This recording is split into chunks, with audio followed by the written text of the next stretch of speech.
Oh, what a good challenge this is.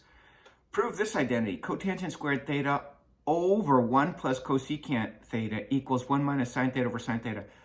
Remember, one of our techniques was to write everything in terms of sine and cosine. So this is pretty simple compared to this. This has got some meat on its bones. It's squared, and at least we know we can convert cosecant to 1 over sine.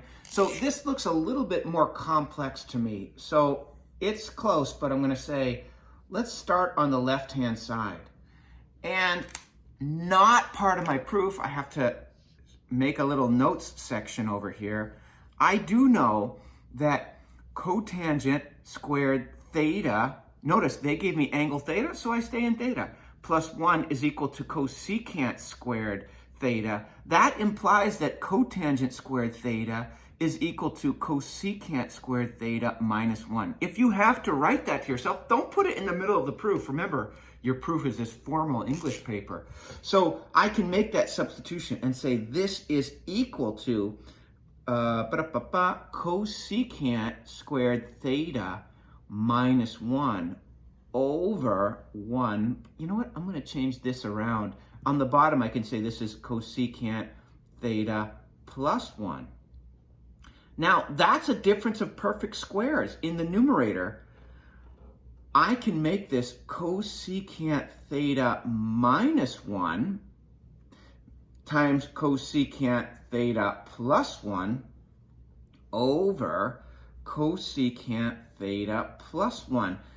Look at that. I've got multiplication here in the numerator. I can cancel these to give myself cosecant theta minus 1. Notice, I'm not doing too much at one time. I just take baby steps. I made a substitution, then I did some algebra. I recognized I had a difference of perfect squares, so I factored it. And then I did some algebra and I canceled. I think it's time to substitute in an identity. Another one. I know that cosecant theta is 1 over sine theta. Oh, because look where I want to go. I want to go to the world of sine theta. So I'm going to write this as 1 over sine theta minus 1. But wait a second. Look where I'm heading. If I can write 1 as a fraction, I can say 1 is sine theta over sine theta. Now, I did that. I was guided by looking at where my destination is. I want to arrive here. Well, that means that guided me and said, okay, I can take this 1 and write it as sine theta over sine theta, which is numerator, if you know your basic algebra, numerator minus numerator over the common denominator. By golly, guys, we reached our final destination, which was the right-hand side. We can stop. That tells us we can stop there. Piece of bread, and here's the math meat sandwich in the middle. They gave us the question and the answer, and we had to show that those were actually equal to each other.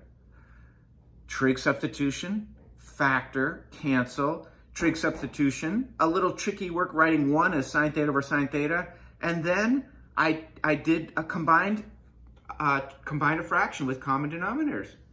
That simple.